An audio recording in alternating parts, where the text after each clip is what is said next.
नत्वा बालप्रबुद्धै विरचते मितस्पष्ट सन्दर्भन्यायदीपिकम्।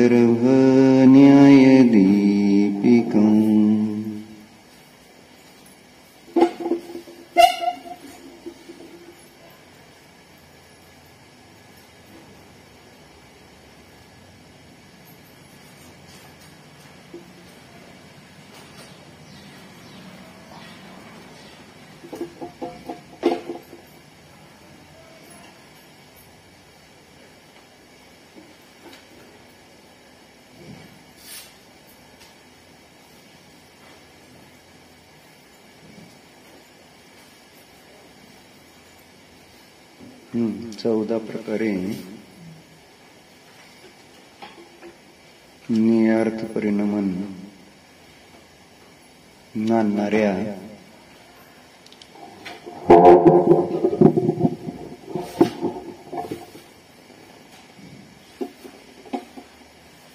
अज्ञानीच्या अपेक्षेने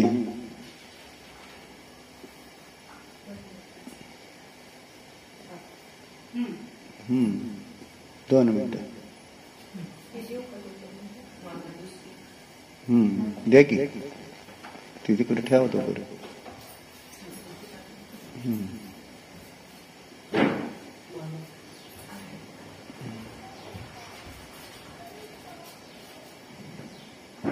अज्ञानी ज्ञेयार्थ परिणमन कसं कसं मानतो आणि तसं मानण्याचं कारण आहे अनेकांतात्मक वस्तूचं अज्ञान.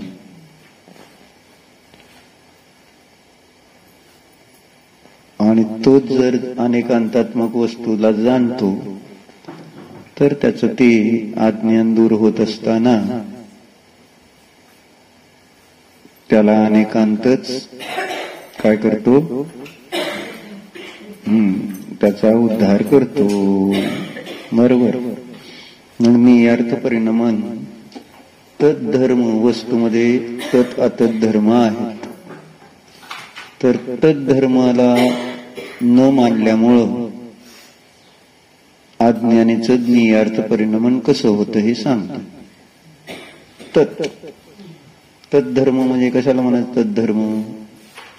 तद्धर्माची अर्थक्रिया काय आहे?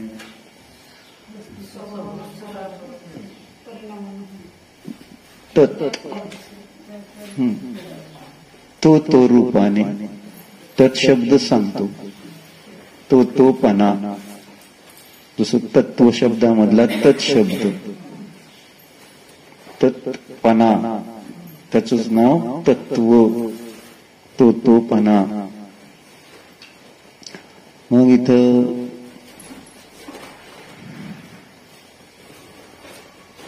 जीव जो आहे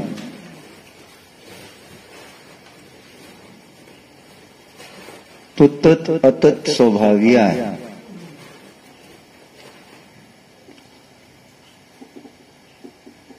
मग असं असताना सुद्धा अज्ञानी काय करतोय, धर्माला जाणत नाही, त्याचं श्रद्धान करत नाही, तसं आचरण करत नाही आणि स्वतःचा नाश करतो. मग हे सांगताना आपण वाचलं होतं. हे तत्र काय वाचत यदा आय बाहेर काहीतरी असं तत्र कुत्र आहे होय.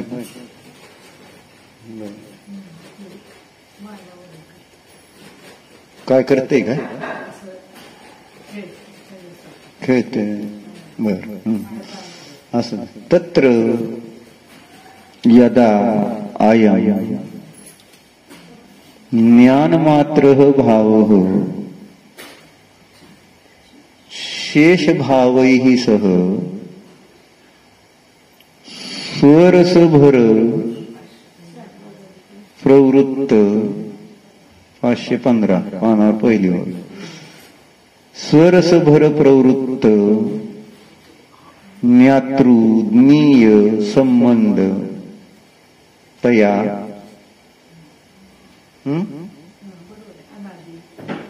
अनादि नीय परिणमनात् ज्ञानतत्वं पररूपेण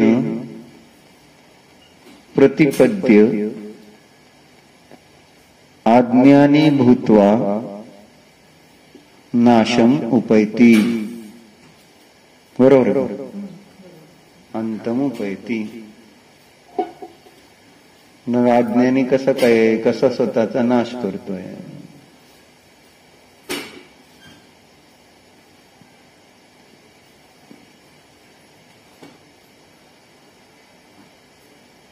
तर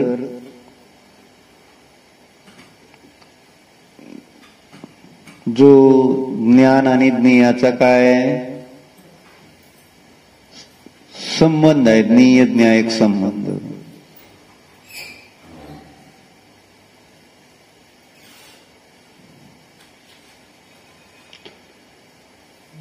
त्यामुळं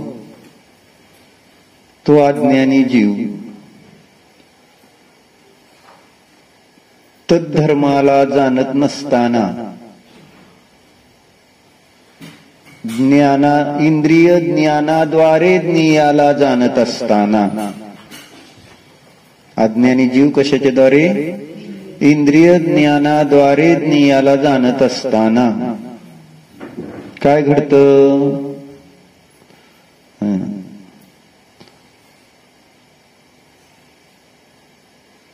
ते ज्ञान ज्ञेयाला प्रकाशित करतंय आणि ते प्रकाशित करणं ज्ञानाच्या द्वारे ज्ञेयाला, तेच ज्ञानाचं ज्ञेय रूपाने परिणमन म्हणत. त्यावेळेस ज्या ज्ञेयाला जाणलं, जसा आरसा त्यामध्ये येणाऱ्या प्रतिबिंब रूपाने परिणमलेला, आरसा परिणमलेला. आरशाला आरशाच्या दृष्टिकोनातून बघितलं तर ते आरसा रूपानेच परिणमलेलं. पण आरशाला प्रतिबिंबाकडून बघितलं तर आरसा त्या बाहेर असलेल्या वस्तूच्या, त्या आरशामध्ये पडलेल्या प्रतिबिंब रूपाने परिणमलेला. हे जरी समजलं तरी सुद्धा फरक पडेल.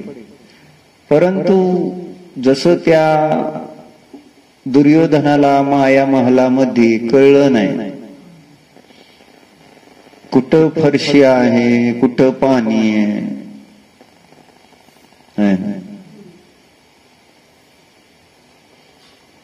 तसं अज्ञानीला ज्ञेय जाणत असताना हे समजत नाही की ज्ञान काय आहे आणि ज्ञेय काय आहे, आणि त्यांचं क्षेत्र, त्यांची मर्यादा जाणत नाही. ज्ञेयाची मर्यादा आणि ज्ञानाची मर्यादा.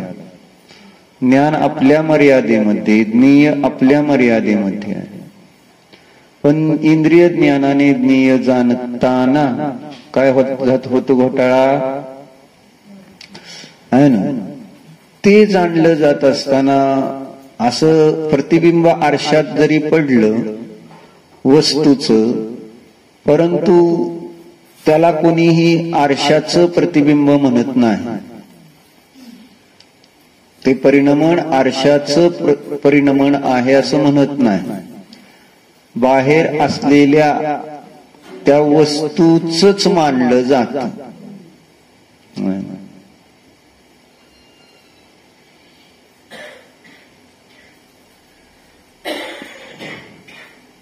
असं मग तसं इथं जेव्हा ज्ञान ज्ञेयाला जाणतंय तर ते ज्ञेयाला जाणणं रूप जे परिणमन आहे ते ज्ञानाचं कोणी म्हणतच नाही.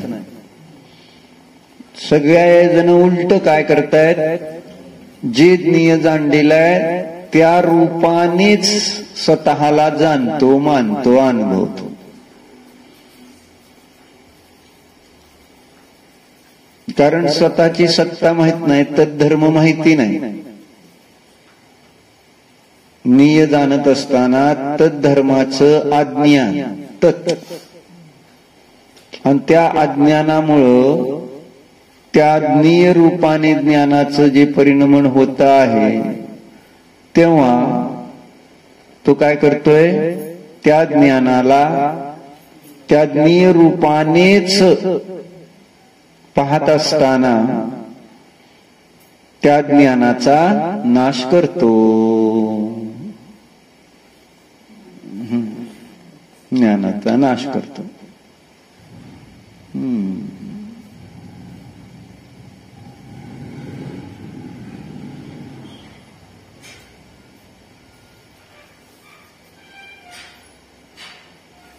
हे आहे नियार्थ परिणमन, अज्ञानीचं नियार्थ परिणमन. मग या नियार्थ परिणमनाला नष्ट करण्याचा उपाय सांगतायत. जेव्हा अशा प्रकारचं कार्य होतं तेव्हा त्याच्यातून बाहेर काढण्यासाठी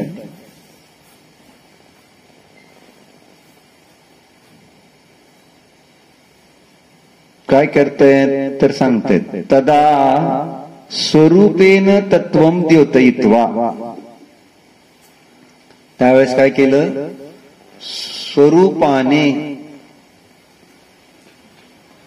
स्वरूपाने तत्वाला प्रकाशित करून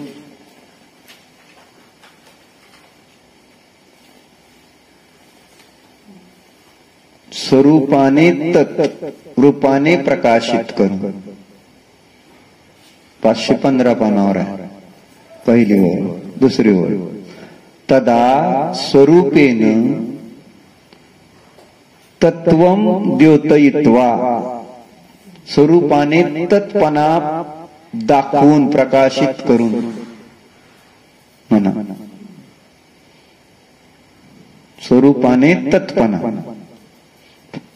प्रकाशित करून ज्ञातृत्वेन परिणमनात, जाण्य रूपाने परिणमतो तेव्हा तो ज्ञानी केला जातो किंवा ज्ञानी होतो. अशा प्रकारे त्याला अनेकांतच काय करतो, तद उद्गमयती, म्हणजे त्याचा उद्धार करतोय.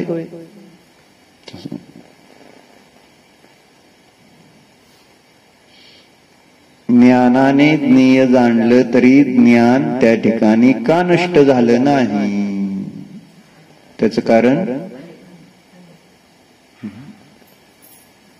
का नाही ज्ञान नष्ट झालं. तत्व स्वरूपेन तत्, स्वरूपाने ज्ञान आहे ना, तत् आहे म्हणून ते ज्ञेयाला जाणतानाही ज्ञेय रूपाने झालेलं नाही असं सांगायचं. तद्धर्म त्याला जीवित ठेवतोय. ज्ञेय जाणत असताना सुद्धा ज्ञान नियरूप का नाही झालेलं, तर ज्ञानामध्ये तत्पणा आहे.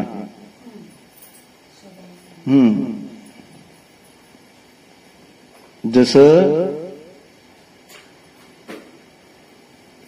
अनेक प्रकारच्या मातीच्या भांड्यांमध्ये माती कशी आहे, अनन्य आहे, तीच आहे. त्याला म्हणायचं तत्.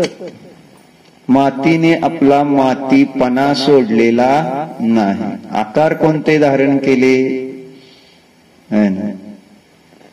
तो विषय गौण आहे.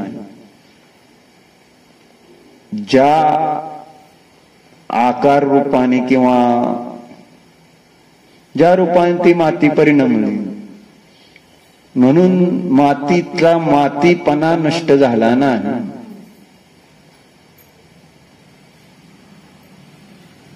साखर जरी अनेक प्रकारच्या व्यंजनामध्ये पडली तरी साखरेचा गोडपणा नष्ट झालेला नाही. लोण, मीठ पण अनेक प्रकारच्या व्यंजनामध्ये टाकलं जातं. मग मिठाचा स्वाद वेगवेगळा असतो का, होतो का? तर मिठाचंच काम करतंय. तुम्ही कशात रोटलीत टाका, भाजीत टाका, डाळीत टाका. मिठाने आपला जो खारटपणा आहे तो तद्रूपाने राहणार आहे. कुठल्या व्यंजनाबरोबर, कुठल्या वस्तूबरोबर मिसळलंय म्हणून ते तद्रूप झालेलं नाही. खाताना मी भलेही त्या व्यंजन रूपाने त्या मिठाचा अनुभव घेत असेल, किंवा मग 9 तत्वामध्ये सुद्धा हा जीव अनेक प्रकारच्या जे 9 प्रकारचे तत्व आहेत त्या रूपाने जरी परिणमला तरी कोणत्याही पदार्थ रूपाने तो झालेला नाही. त्याने आपलं एकत्व सोडलेलं नाही. त्याला म्हणायचं तत्पणा म्हणजे तोपणा जो आपला स्वभाव आहे. म्हणून त्यांनी दिलं तत्वम स्वरूपेन तदा स्वरूपेन तत्वम द्योतयित्वा. निरूपाला जाणत असताना, नियाला जाणत असताना अज्ञानीने काय केले? ज्ञानाचा नाश केलेला. मी राहिलोच नाही, ज्ञान राहिलंच नाही असं करून टाकलं जात. इंद्रियाने जाणताना ज्ञान नष्ट करून टाकतो. पर्यायामध्ये जी अवस्था प्राप्त झाली त्या रूपाने आत्म्याला पाहत असताना आत्म्याला नष्ट करून टाकतो. बालक, युवा अवस्था, तरुण या होत असताना त्या रूपाने स्वतःला जाणत असताना तो स्वतः काय करतो? आत्म्याला नष्ट करतोय. स्त्री पुरुष आदी पर्याय प्राप्त झाल्या तर त्या काळामध्ये तो आत्म्याला काय करतो? नष्ट करतोय त्या रूपाने. म्हणजे ज्या ज्या पर्यायाने परिणमतो त्या त्यावेळेस त्या पर्याय रूपाने स्वतःला अनुभवत असताना ध्रुवाचा नाश करतोय. निय ज्ञान अपेक्षेने सांगताना जसं आता हे ध्रुव पर्याय म्हणजे पर्याय रूपाने ध्रुव तत्व बघत असताना ध्रुव तत्वाचा नाश करतो. जसा बौद्ध पर्याय रूपानेच द्रव्य बघत असताना त्या पर्यायाबरोबर द्रव्याचा नाश पाहतो. तसंच नियाला ज्ञान जाणत असताना अज्ञानी ज्ञानाचा नाश अनुभवतो. म्हणजे ज्ञानाची त्याला सत्ताच माहिती नाही. तसं तर जे ज्ञेय आहे तीच त्याला त्याची सत्ता भासित होते. पण इथं सत्तेची चर्चा नसून, कारण सद्धर्म पुढे जाऊन सांगणार, इथं तद्धर्माची चर्चा चाललेली की ज्ञेय तद्रूप, ज्ञान तद्रूप झालेलं नाही. तद्रूप म्हणजे त्या रूप नाही झालेलं नाही. हे आपल्याला समजून घ्यायचे. ज्ञानाने ज्ञेय जाणलं, नियज्ञायक संबंधाच्या अपेक्षेने, परंतु त्या ज्ञेयाशी तन्मय होऊन त्या ज्ञानाने आपला ज्ञानपणा नष्ट केलेला नाही, किंवा त्याचा ज्ञानपणा नष्ट झालेला नाही. आणि त्याचं कारण आहे त्या ज्ञानरूप वस्तूमध्ये तद्धर्म आहे. जसे केवली भगवान सगळ्या ज्ञेयाला जाणताना सुद्धा त्या ज्ञेय रूप होत नाही, कारण तद्रूप. तीच गाथा 52 नंबर आपण पाहिली, 32 नंबर प्रवचनसारची पाहिली. गेन्नदिने वन मुंचदी न परदव पज्जाय उपादे. काय 52 गाथेमध्ये पण काय दिलं? 32 झाली. 52 गाथेमध्ये काय आलं? नवी परिणमयीन गेन नदी उपज्जयीन परदव पज्जायन तसं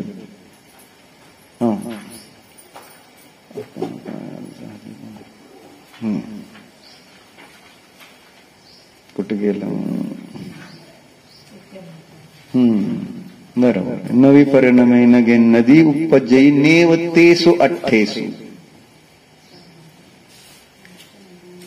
परिणमत नाही ग्रहण करत नाही केवलींचं ज्ञान आणि उत्पन्न होत नाही केवलींचं ज्ञान कोणत्या रूपाने तेसु अठ्ठेसु त्या पदार्थ ज्या पदार्थाला ते ज्ञान जाणतंय त्या पदार्थ रूपाने ते ज्ञान काय झालेलं नाही परिणत झालेलं नाही का नाही झालं तर तद्धर्मामुळे केवळ ज्ञानामध्ये काय तद्धर्म आहे आणि तो तद्धर्म त्या ज्ञानाला नियरूप होऊ देत नाही ज्ञानाला ज्ञान रूपाने ठेवण्यास ते कारण आहे तद्धर्म काय करतोय ज्ञानाचा ज्ञानपणा कायम ठेवतोय ज्ञानाचा ज्ञानपणा त्याला म्हणायचं तत्व तद्धर्म तत्पणा ज्ञानाचा ज्ञानपणा कायम राहिला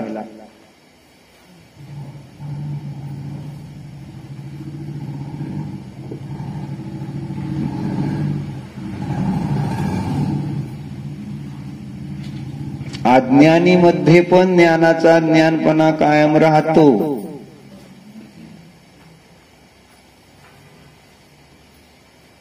त्याचाही ज्ञानपणा नष्ट होत नसतो कारण वस्तू स्वभावाला कोणाची अपेक्षा नसते म्हणजे जर अज्ञानी झाला नियरूप झाला तर त्याला ज्ञान रूप ठेवलं पाहिजे म्हणून मग त्या धर्माने काम करत राहायला पाहिजे केलं पाहिजे असं काय नाही तुम्ही कसं जाणता कसं नाही कसं वागता कसं वागत नाही याच्यावर त्या ठिकाणी धर्म आणि आपलं काम बदलतात असं नाही धर्म आपलं आपलं कार्य आपल्या आपल्या रूपानेच करत राहणार करत आलेले आहेत ते कोणाच्या कोणत्या म्हणजे सम्यक ज्ञान झाल्यावर ते तद्धर्म जो आहे तो ज्ञानाला ज्ञान रूप ठेवतो आणि मिथ्या ज्ञान झालं तर ज्ञानाला अज्ञान रूप करतो म्हणजे ज्ञेय रूप करतो असं काय त्या ज्ञान आणि अज्ञानामुळं ज्ञानाचं ज्ञान रूप राहणं आणि ज्ञानाचं ज्ञेय रूप होणं असं नाही अनेकांत स्वभाव आहे परंतु याचं अज्ञान असल्यामुळे त्याची कल्पना जशी काल आपण वाचली हरणासारखी कल्पना झालेली आहे त्या मृगजळामध्ये पाणी आहे असं समजून पाणी नाही पण हरणाला वाटलं म्हणून पाणी असणार आहे असं नाही अज्ञानीला असं वाटलं की मी ज्ञेयरूप झालोय म्हणून त्या ठिकाणी त्याचं ते ज्ञेयरूप परिणाम ज्ञानाचं झालेलं नसतंच होऊ शकत नाही तशी व्यवस्था नाही नाहीतर जीव जड होऊन जाईल म्हणजे हे जीव द्रव्य आहे आणि हे पुद्गल द्रव्य आहे असं अंतरच राहणार नाही जर द्रव्य आपला स्वभाव सोडू लागेल तर म्हणून 103 गाथा आहे ते समयसारची त्याच्यामध्ये आचार्यांनी शब्द वापरलेले संक्रमण होत नाही म्हणून कर्ता कर्माधिकार मध्ये 103 नंबरच असेल बहुधा बरोबर जो जम्मी गुणे दव्वे सो अन्नम मीदुन संकमती दव्वे सो अन्नम असंकंतो कहतम परिणामये दव्वम बरोबर आहे का आता कर्त्याच्या अपेक्षेने ही चर्चा घेतली त्यांनी की परद्रव्याला का करत नाही, करू शकत नाही. एक द्रव्य दुसऱ्या द्रव्याचं कोणतंही कार्य का करू शकत नाही याच्यासाठी हा हेतू आहे. शीर्षकामध्ये दिलं न च परभाव केनापि कर्तुम पारेत. परभावाला कोणीही करू शकत नाही.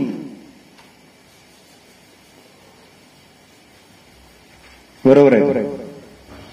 न च परभाव केनापि, कोणाच्याही द्वारे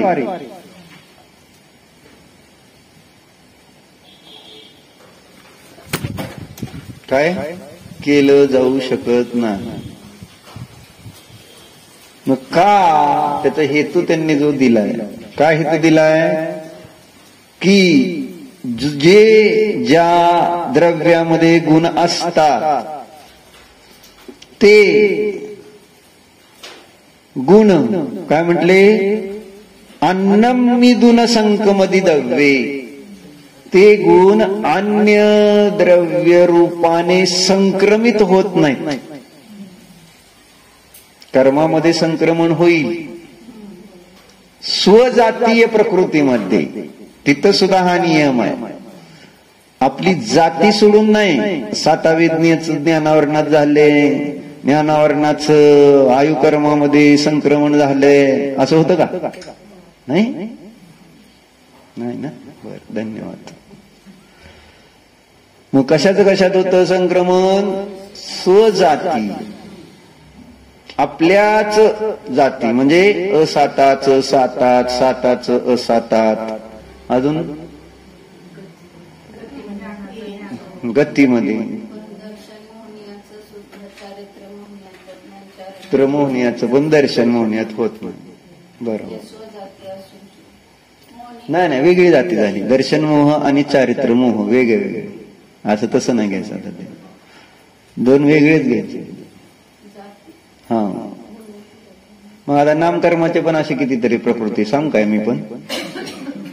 नामकर्माचे काय, समजा सुबक प्रकृती काय सुस्वर रूपाने परिणमणार आहे, मग तेच सांगतो. स्वजाती, सुस्वरचं दुस्वर होईल, दुस्वरचं सुस्वर होईल. म्हणजे नामकर्मामध्ये असे चिकार आहेत. म्हणजे सांगायचं तात्पर्य असं, स्वजातीमध्येच त्याचं संक्रमण होत आहे. मग इथं तर वस्तू व्यवस्था आहे अशी, किती व्यवस्थित आहे वस्तू. म्हणून म्हटलं हे जर आपण विचार करू लागलो या विषयांवर तर आपल्याला आपोआप आनंद येईल. आपल्याला एक सोपं वाटू लागेल धर्म. म्हणजे कुठल्याही गोष्टीत असं काय चमत्कार भासित होणार नाही. जे चमत्कार वाटते ते असं कसं होते तसं कसं, असं काय नाही. व्यवस्था एकदा डोक्यात, अनेकांतर स्वतंत्रता ज्या त्या वस्तूची ज्याच्या त्याच्यामध्ये. म्हणून इथं काय स्पष्ट दिलं, जो जम्मी गुणे दव्ये सो अन्नमिदुन संकमदी दव्ये.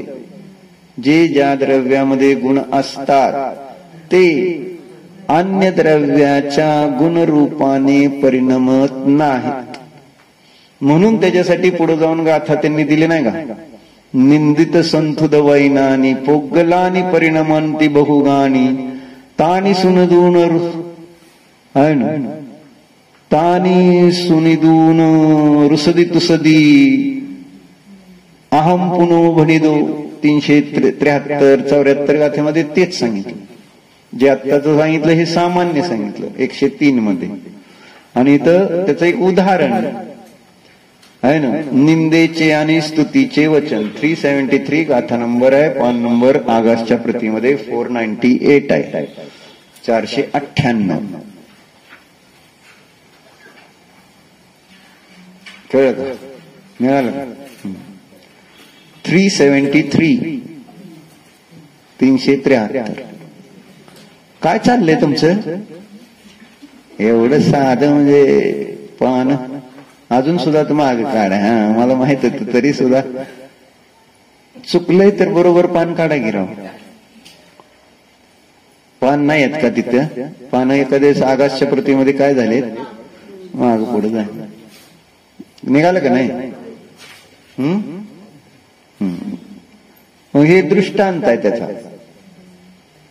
किंवा एका द्रव्याचे गुण दुसऱ्या द्रव्याच्या गुणरूपाने संक्रमित होत नाही, ज्ञानीय रूपाने संक्रमित होत नाही.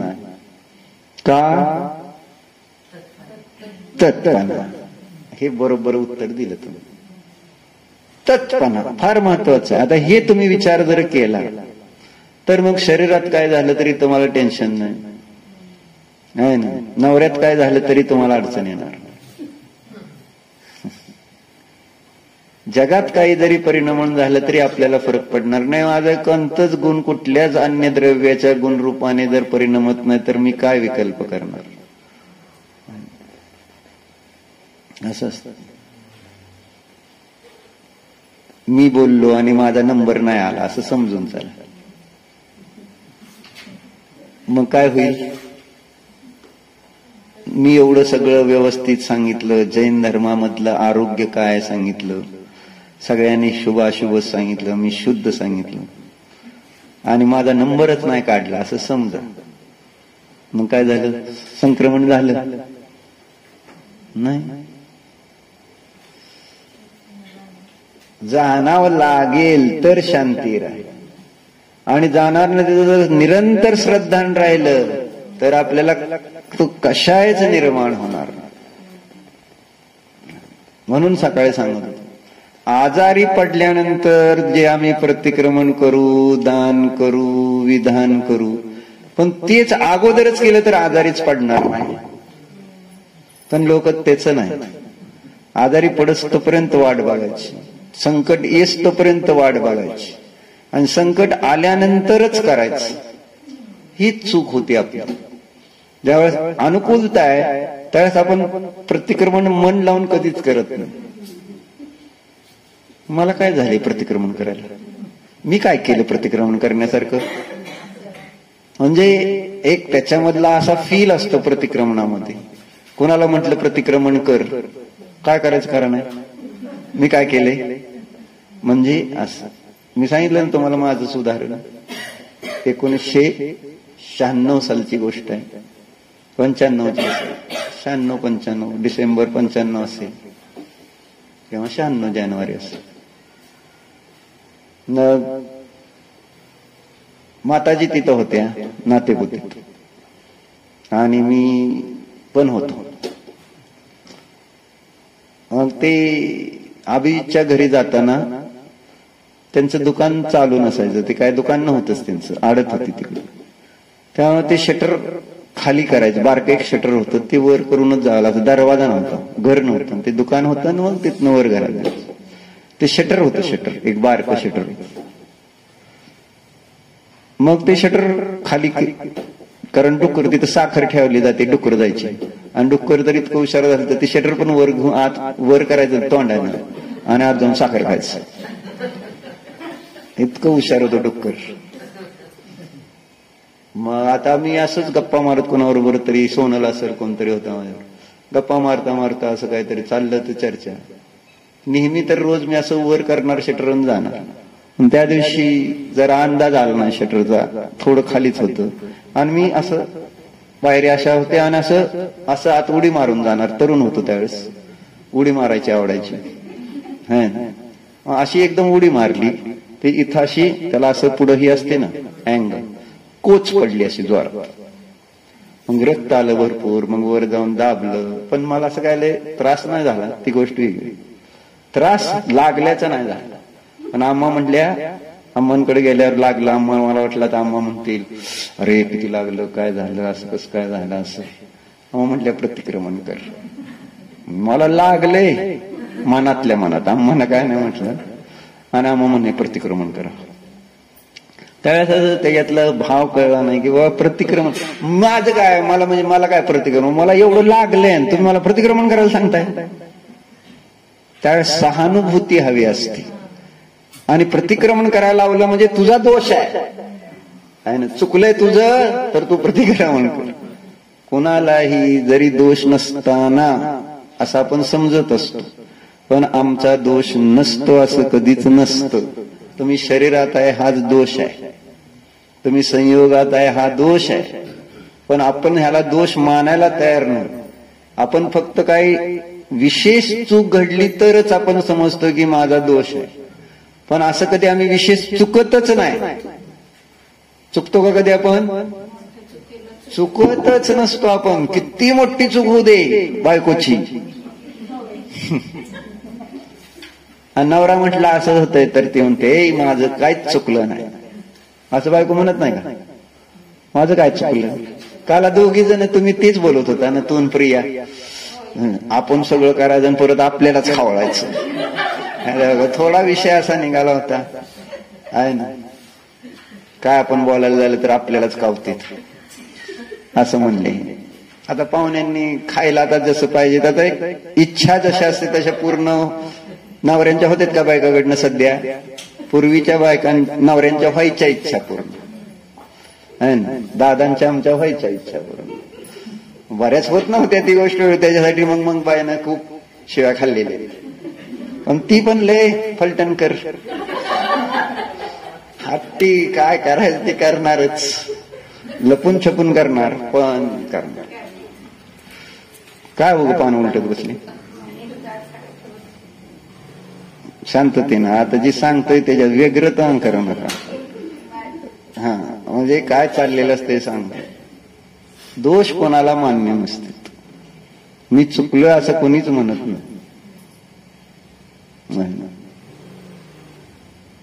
आणि मग जिथं आपण चुकलो आणि तरी सुद्धा आपल्याला चुकलो नाही असं वाटतंय, मग जेव्हा आपण खरोखर काय चुकलो नसं, जसं मी तर चांगलंच करते असं जर म्हटलं, मी महाराजांच्या आहाराच करते, सगळ्या ह्यांचंच करते म्हटलं, शुद्ध करते, अहिंसेक तत्वाने करते, पाणी आडच पिणार आणि सगळं एकदम शुद्धच करणार, मग माझं काय चुकलं असं जर म्हटलं, माझं काय चुकलंय का नाही चुकलं मला सांगायचं. मी तर अहिंसा धर्माचं पालन करते, एवढं मोठं, मोक्षासाठी सुद्धा करत नाही, आपण फक्त अजून शुद्धी वाढावी म्हणून करतो असं जर म्हटलं तर बरोबर आहे का नाही? आणि मी जर म्हटलं नाही, हे तुमचं अहिंसाचं पालन करायची भूमिकेमध्ये चाललेलं आहे, ते चुकीचं आहे असं जर म्हटलं, मान्य होईल का तुम्हाला? नाही. तेच मला सांगायचं. तुम्ही स्वयंपाकच करता हे चुकतं, हे मान्य नाही. स्वयंपाक करणं आपलं काम आहे का? काय सोडायचं? सोडायची शक्ती नाही. आणि भांडण करून करायची शक्ती आहे का? भांडण करून ते करायची शक्ती आहे, पण स्वयंपाक सोडायची शक्ती नाही. बघा हे काय चमत्कार.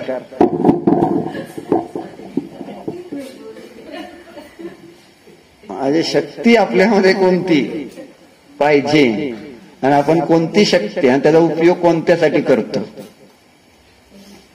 तत्वानुसार चाललंय नाही. त्या अपेक्षा जे काय आपल्याला अंतराय येते, समजा आपल्याला जी इच्छा आहे त्याच्यामध्ये कोणी विरोध करतंय तर ते सुद्धा माझा अंतराय कर्म आहे, मग त्याला तर दोष देतोय आम्ही, बाकी कशाला दोष देतोय?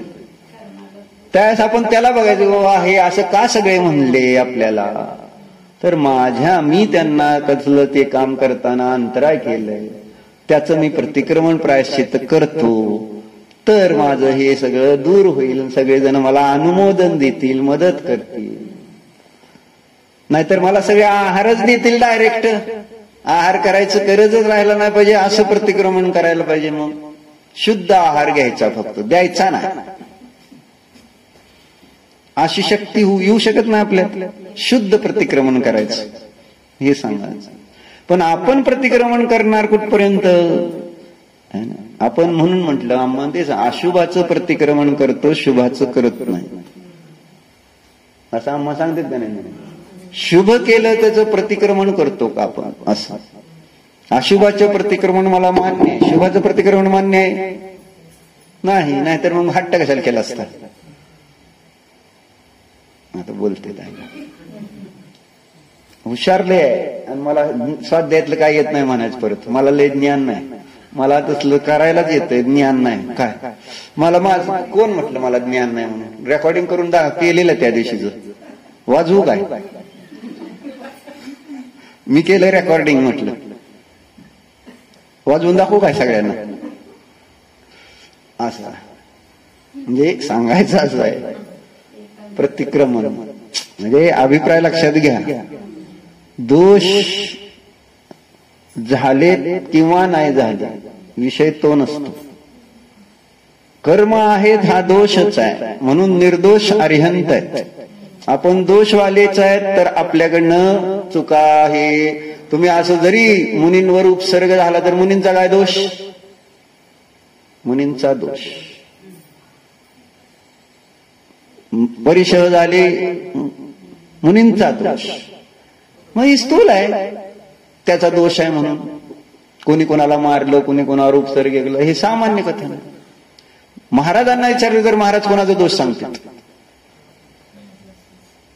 महाराज समोरच्यावर कधी दोष देते? महाराज म्हणते ते तर माझ्या निर्जरेचं कारण ना, आम्ही तुमची निर्जरा करायला आलो माहिती आहे.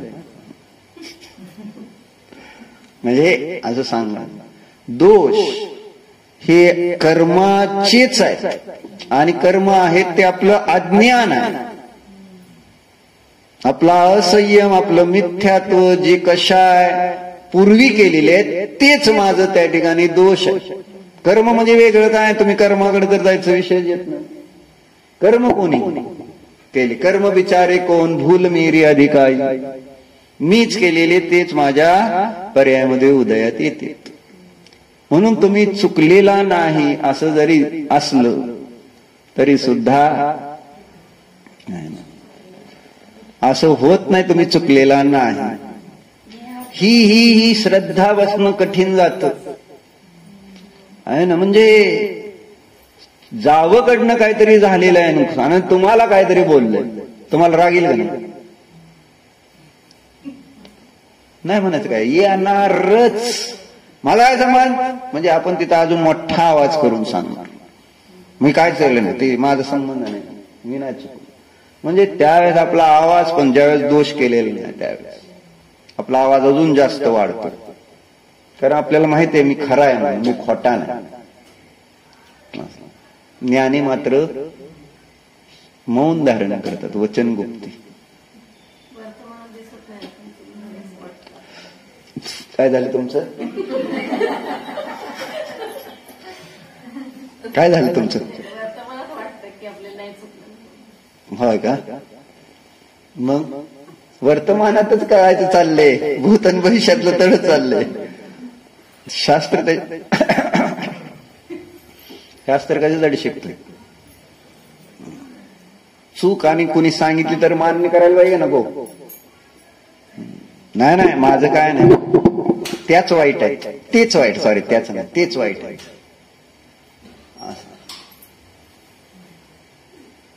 म्हणजे आपल्याला काय सहन होत नाही, खरं सांगायचं म्हटलं काय सहन होत नाही. इतके आपण पापी. सहनशीलता ज्याच्याकडे आहे तो पुण्यवान खरं तर. आणि त्याच तत्वसहित सहनशीलता तर ते एकदमच शुद्धवान म्हणायचं, पुण्यवान नाही. सहनशीलता संपलेली म्हटलं ना आज, आणि अजून संपत चालली. आपण आजकालची मुलं बघत नाही किती किती एकदम छोटी छोटी मुलं अग्रेसिव्ह असते. थोडं काय त्यांचं हे होऊ दे, कसं कसं होतं, गोंधळ घालून रिकामी, नाही सहन होत त्यांना. लहान आहे, मोठा आहे, कोण आहे, काय आहे, कसं आहे, काही नाही. दगड दिसला तर उचलून मारतील ती बारकी पोरं आजकाल. बंदूक दिसली तर गोळी घालतील, माहित आहे तुम्हाला. त्यांच्या हातात बंदूक मिळाली तर मारतील का नाही? अमेरिकेत काय काय राग आला की म्हणून गोळ्या मारतील सगळ्याला. आणि अग्रेसिव्हनेस डे बाय डे, तेच तर दुःख आहे. आकुलता अग्रेसिव्हनेस म्हणजेच प्रतिकूल परिस्थितीत. तेच सांगितलंय ना कालचं वाक्य तर नाही समंत बदर महाराज, उद्वेग रूप परिणाम आणि हळहळ हे असमंजसपणाचं द्योतक आहे. प्रतिकूलता आल्यानंतर, प्रतिकूलता आल्यानंतर तद धर्म लक्षात ठेवला पाहिजे, तद रूप नाही व्हायला पाहिजे. जे समोर जे काही व्यक्ती आहेत, कार्य आहे, आपले भाव आहेत, त्या विभाव भावरूप सुद्धा आपण नाही झालं पाहिजे सांगायचे. कारण मागची गाथा जी आहे 102 त्याच्यामध्ये त्यांनी ते सांगितलंय आणि पुढच्या गाथेत हे सांगितलं आहे ना, की जे शुभाशुभ भाव आत्मा करतो तो त्याचा करता होतो, ते त्याचं कार्य होतं आणि त्याचंच तो अनुभव करतो, असं 102 गाथेत सांगितलं. आणि 103 मध्ये सांगितले परभावाचा करता. मग परभाव कोणते? परद्रव्याचे परिणाम परभाव का आपले अशुभ शुभ भाव पण परभाव, असं घ्यायचंय का? मागच्या गाथेत 102 मध्ये दिले त्यांनी काय, जम भावम सोहम असोहम आहे ना, त्याचं शीर्षक दिलं अज्ञानीच्या अपि परभावस्य न करता स्यात्. तर स्वभावाचा करताय परभावाचा म्हणजे परद्रव्याच्या भावांचा, असं घ्या. जे शुभाशुभ भाव करतो जम भावम सोहम असोम करिदी आदा स तस्स खलु कत्ता तम तस्स होदिकम्मम सो तस्स दुवेद गो आदा. असं सुंदर लिहिलेलं आहे करता कर्माधिकार. एक एक गाथा काय कुठं आहे, काय सांगितलं सांग बरं. कुठं नाही मला माहित आहे, नाही तुम्ही इथं तर काय नाही. बरोबर बरोबर आम्ही इथंच आहे. असं दोष झाला का नाही, पण मान्य केलं का, इथंच डेमो. हो माझं लक्ष नव्हतं असं म्हणून आपण बाबा चुकलं प्रतिक्रमण केलं. चुकलं हेच प्रतिक्रमण आहे. मान्य चूक मान्य करणं हे सगळ्यात मोठं प्रतिक्रमण आहे. त्याच्यासाठी परत पुन्हा प्रायश्चित्त सुद्धा नाही चूक मान्य झाली. पण जेवढी तुम्ही जसं त्या कोर्टामध्ये चूक असताना जर तुम्ही म्हटला नाही जज साहेब असायचं आहे ना, कारण तिथं एकदा मला बारामतीत पोलिसांनी पकडलं, लायसन्स लर्निंग होतं आणि ते मला मी गॅसची टाकी मोटरसायकल घेऊन चाललो, तरी एका पोलिसांनी माझ्यावर केसच केली. मग मला नेल कोर्टात. मग आता कोर्टात नेल्यानंतर तिथे एक अगोदरची माणसं होती, मग त्यांना असंच पोलिसांमध्ये काय काय किरकोळ अशा हे झालेले आहे ना. मग जजला म्हटलं, मग त्यांनी सांगितलं ह्याला असं असं झाले असे असं. मग जे जज काय सांगतो 50 रुपये. अहो तसं नाही, असं 100 रुपये. अहो तसं नाही, मी काय म्हणतोय 200 रुपये. मग मी त्याच्यावरून शिकलो काय बोलायचं नाही, बरं म्हणायचं. मग मला 50 रुपये दंड झाला. काय चूक नाही असं होतं अनेक वेळा, पण चुकलं आहे ना. समोरचा म्हटला ना चुकलं बाबा काय, कारण त्याच्या अपेक्षेने चुकलंय. ऍक्सिडेंट अनेक वेळेस होते, त्यावेळेस आपली चूक नसतीच बऱ्याच वेळेस आहे ना, आपण चुकतच नसतो आहे ना. चूक समोरच्याचीच असते, कोणाचीही चर्चा करा. जसं सासू सुनेमध्ये चूक कोणाची असते मामी, सासूची असते का सुनेची असते? सुनेचीच असते येवकार. बरोबर आहे का सुरभी काकी? चूक कोणाची असते सांगा बरं, खरं खरं शास्त्र हातात आहे. चूक कधी सुद्धा बरोबर आहे का नाही, सुनेची चूक असते का सासूची असते सांग बरं? कोणाची चूक आहे? पल्लवी सगळे निर्दोष परमात्मा आहेत.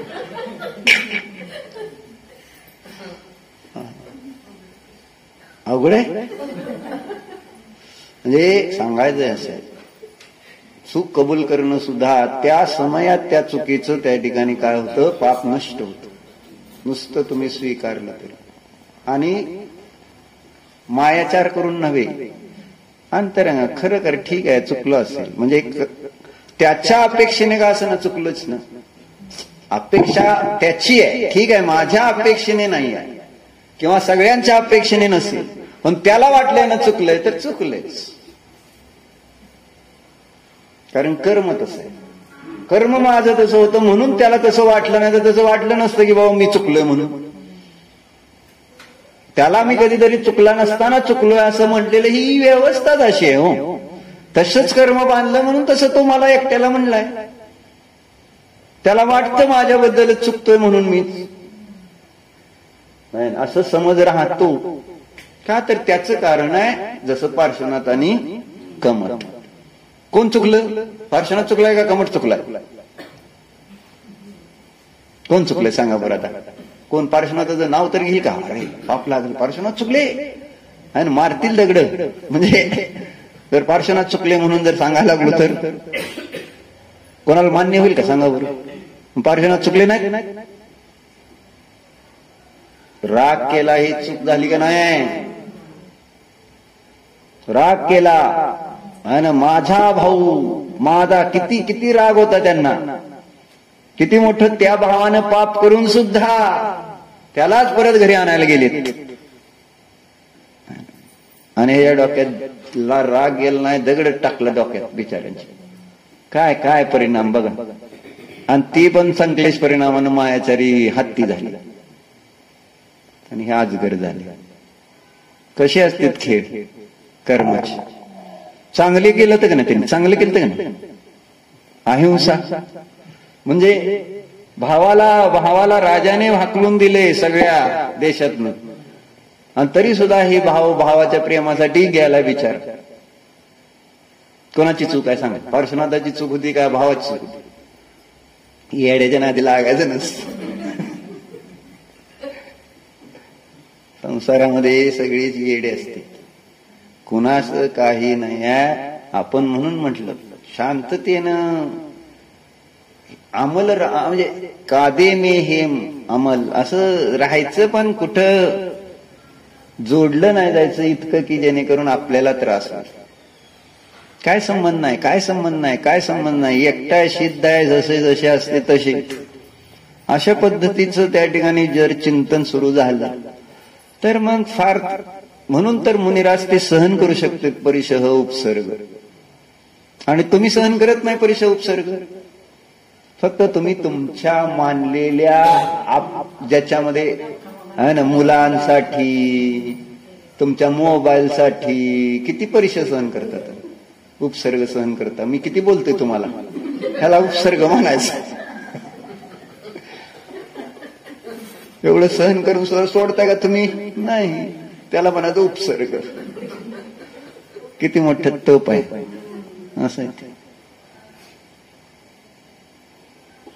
आता तुम्हाला उदाहरण सांगत होतो ना, एवढी गाथा झालं सोडतो. मला पण जेवायचं, मामीला वाटते मला एकट्यालाच जेवायचं असतं का? अरे आम्ही पण जेवणारच आहे की. निंदित उदाहरण कशासाठी देते हे?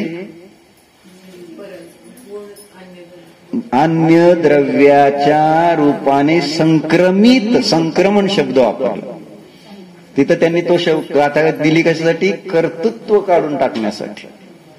जर होतच नाही तू त्या द्रव्याच्या गुणरूप, तर तू त्या द्रव्याचं कसं काय काय करू शकतोस? कर्तृत्व सुटलंच पाहिजे मग, असं ते शब्द वापरले त्यांनी. जर तुझे द्रव्याचे गुण अन्य द्रव्याच्या गुण रूप होत नाही, तर त्या द्रव्याच्या गुणांचं तू परिणमन केलं असं कसं म्हणतो? कहतम परिणामय असं शब्द वापरला. कसं काय तू त्या परद्रव्याचं परिणमन केलंस असं म्हणतो? तुझं काय झालंय त्याच्या रूप? तद्धर्माने होत नाही हे सांगायचं. म्हणून इथं त्याचं उदाहरण आहे. निंदित संतुद वैनानी पोगलानी परिणमंती बहुगानी तानी सुनदिऊन सुनिऊन रुसदी तुसदी अहम पुनो भणिदो पोगलवम सद्दत्तम परिणदम तस्य जयी गुणो अन्नो तम्मान तुमम भणिदो किंचिवी किमृससी अबुद्धो. आलं का दृष्टांत? दोन गाथा. निंदेचे स्तुतीचे वचन हे सगळं कोणाचं परिणमन आहे? उद्गलाचं परिणाम. काय झालं?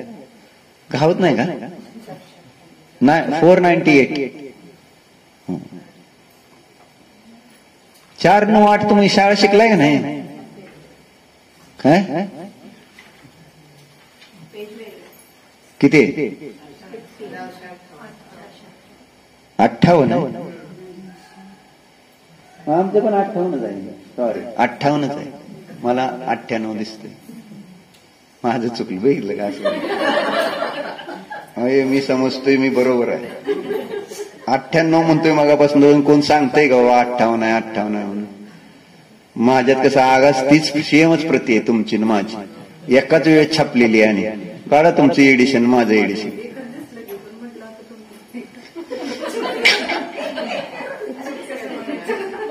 हा तुमचं चूक कसं म्हणायचं असं होतंय, कळलं का? बरोबर आहे, उत्तम, क्षमा, तुमचं बरोबर आहे.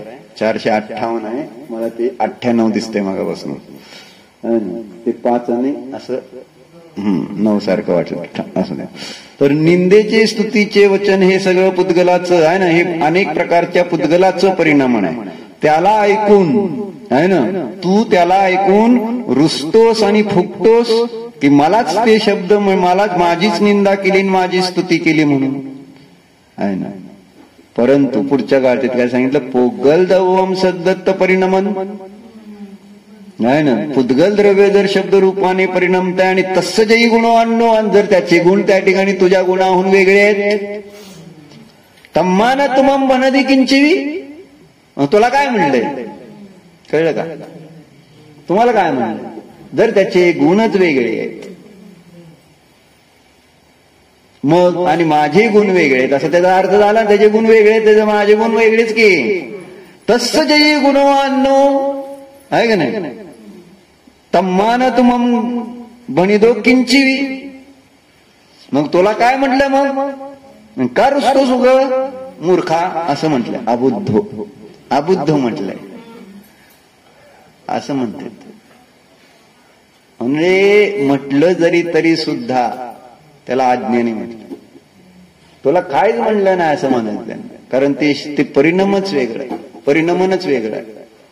ते पुद्गलाचं परिणामन आहे शब्द, आणि मी तर चेतन रूप परिणमन करणार. माझ्या रूपाने ते पुद्गलाचे कोणतेच गुण झाले नाहीत, आणि तरी सुद्धा मी त्या गुणांना माझ्या रूप मी अर्थ परिणमन, मी माझ्या तद्धर्माला सोडलं आणि काय केलं, त्या शब्दरूपाने स्वतःला पाहिलं आणि माझा नाश केला.